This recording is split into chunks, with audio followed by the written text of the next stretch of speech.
Est-ce que vous connaissez cette phrase ? Je ne comprends pas pourquoi est-ce qu'aujourd'hui je me suis levé. J'aurais préféré rester dans mon lit. Cette phrase, la vérité, la plupart des gens dans ce monde-ci l'ont dit au moins une fois dans leur vie. Et on va essayer de comprendre comment est-ce qu'on peut combattre cette phrase-là, comment est-ce qu'on peut arriver à faire en sorte qu'à partir d'aujourd'hui, Be'ezrat Hashem, on n'ait plus jamais envie de rester au lit. Alors dans la parasha de Vayechi, nous est enseigné que Yosef va venir voir Yaakov Avinu. Et Yaakov Avinu va le voir et va lui dire, écoute, emmène-moi tes enfants. Et là il est écrit Vayemaen. Cela veut dire que Yosef va d'abord emmener son petit-fils, son fils qui est le plus petit, et puis après son grand-fils. Mais Yaakov Avinu ne va pas accepter. Il va même se retenir. Il est écrit dans le verset Vayemaen. Et là Yosef ne va pas comprendre. Mais Yaakov Avinu va lui dire, oui, c'est comme ça que ça doit être. Je veux donner ici la bénédiction au plus petit de tes enfants, et puis par la suite, je donnerai aussi au plus grand. Maintenant, regardez ce mot, Vayemaen. Où est-ce qu'on a trouvé déjà ce mot dans la Torah ? Yosef Hatzadik, quand il était avec la femme de Potiphar, à ce moment-là où c'était tellement difficile, il a quand même réussi à se retenir. Et il est écrit là-bas le mot, Vayemaen. Yaakov Avinu vient nous donner ici une allusion. La Torah vient nous donner cette allusion. Tu sais comment Yosef, tu vas avoir cette chance que de toi va sortir 2 Shvatim, 2 tribus. On a trouvé ça chez personne d'autre. Comment est-ce que tu as eu cette chance-là ? Parce que tu as réussi à te retenir. Ça veut dire quoi se retenir dans ce cas-là ? Ça veut dire ne pas faire une faute. Pour nous, nous pensons que quand on fait une faute, c'est seulement la conséquence à cela qui va se passer dans le ciel. Hachem est très énervé, et puis après 120 ans, Hachem va donner à cela de grandes punitions. Mais ce n'est pas que cela. Lorsque Hachem donne la neshama à l'homme, l'âme à l'homme, alors il faut savoir qu'elle est tout à fait pure. Maintenant, quand il va grandir, alors lorsqu'il va faire des fautes, ça va s'accrocher à cette neshama de l'impureté. Regardez un enfant. Tout le monde dit de cet enfant, regardez qu'il a le sourire, regardez qu'il est joyeux, regardez qu'il est tzaddik. Pourquoi ? Parce qu'il n'a pas encore de faute à lui. Il n'a pas fait encore de faute. Il est tout petit, c'est un petit bébé. Mais voilà qu'il va grandir, un an après l'autre. Et puis doucement, les fautes, il va en faire. Et donc maintenant, l'impureté va s'accrocher à lui. Et pas seulement après 120 ans, Hachem va lui retenir cela. Même dans ce monde-là, il va se passer que l'impureté va s'accrocher à lui. Et là, il va devenir un monsieur qui n'est pas si joyeux de sa vie. Et là, de là, on comprend qu'il y a ce qui s'appelle la Rama. Comment est-ce qu'on peut faire pour la combattre ?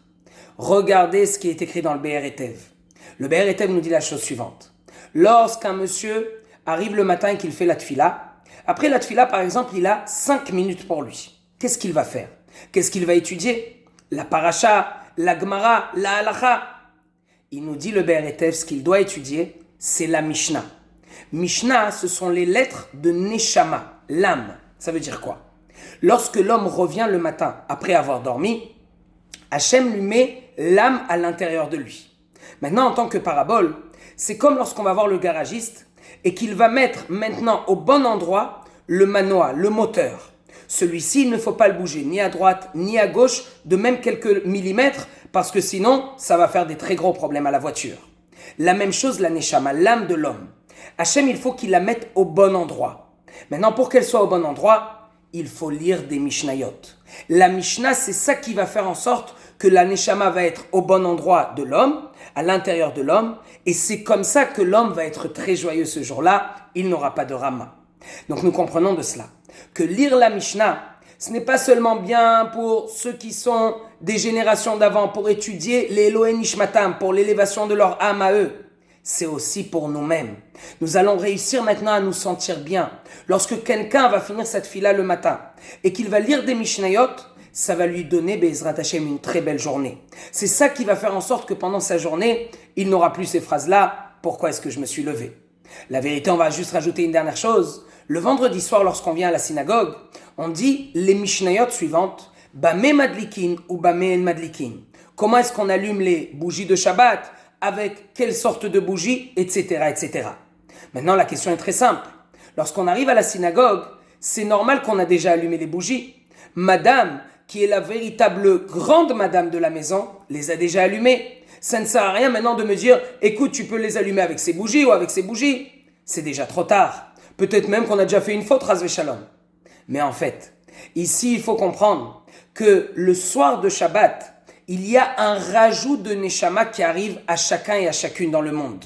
C'est déjà écrit, tout le monde le sait, ça s'appelle Tosefet Neshama.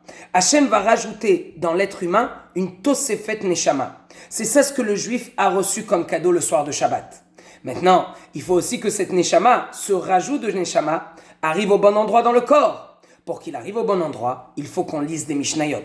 Et d'ailleurs, regardez ces Mishnayot. À l'intérieur, on parle de bougies. Il y a un verset qui est très connu, que l'âme, c'est représenté par des bougies, par le feu de la bougie. Donc en clair, en lisant ces Mishnayot, ça va nous aider, Be'ezrat Hashem, à pouvoir passer un bon Shabbat, à ne pas revenir à la maison et déjà commencer, à cause de notre Rama, une petite dispute avec madame.